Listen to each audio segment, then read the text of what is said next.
welcome to Hanyo Service Area here in Saitama. I really love the place. Why?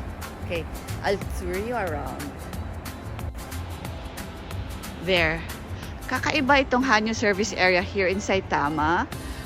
South part, if I'm not mistaken, kasi parang na-preserve, pre-preserve siya nung Edo period nila, Edo era nila.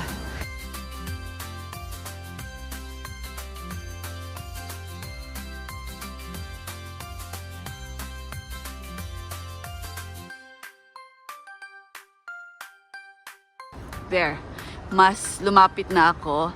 Talagang sinauna pa talaga nilang panahon.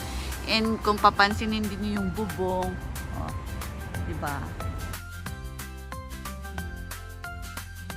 And nataon na gabi, kaya mas lalong maganda siya tingnan kasi with that pailaw effect.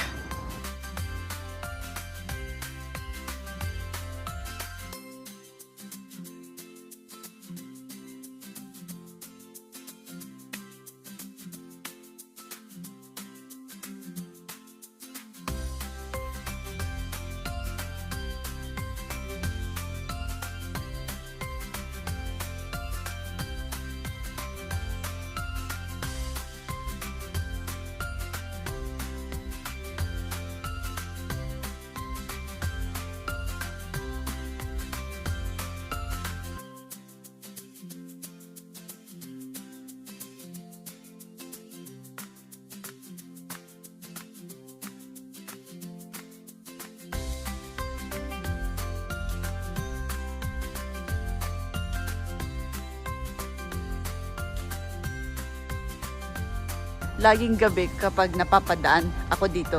Gaya ngayon, galing ako sa Tuchigi, nag-hike.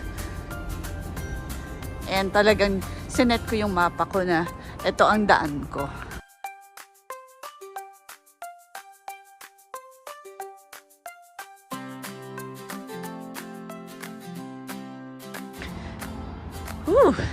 Actually, ang lamig. Yan. Open sesame. Bakit ayaw magano? Touch, sabi niya. Touch. And I am already touching. But it's not opening. Sabi naman niya touch. Ano? It's closed. Cannot enter. Eh? Dosyo. Bakit ayaw? It says here, guys. Sorry. Napansin ko na bawal ang camera sa loob. Kaya irerespeto natin yon. Kaya dito lang tayo sa labas. Ayan. Ayan yung logo ng Hanyo. Hindi ko na lang basahin yung kanji na ito. Ito lang. Hanyo sabi. Ay, di ko alam kung Hanyo pa yan eh. Okay, magtanong-tanong na lang tayo anong meaning niya na kanji. Kaya tingnan niyo, mas malapitan. O, ayan yung bubong. Bubong niya. Ganda, di ba?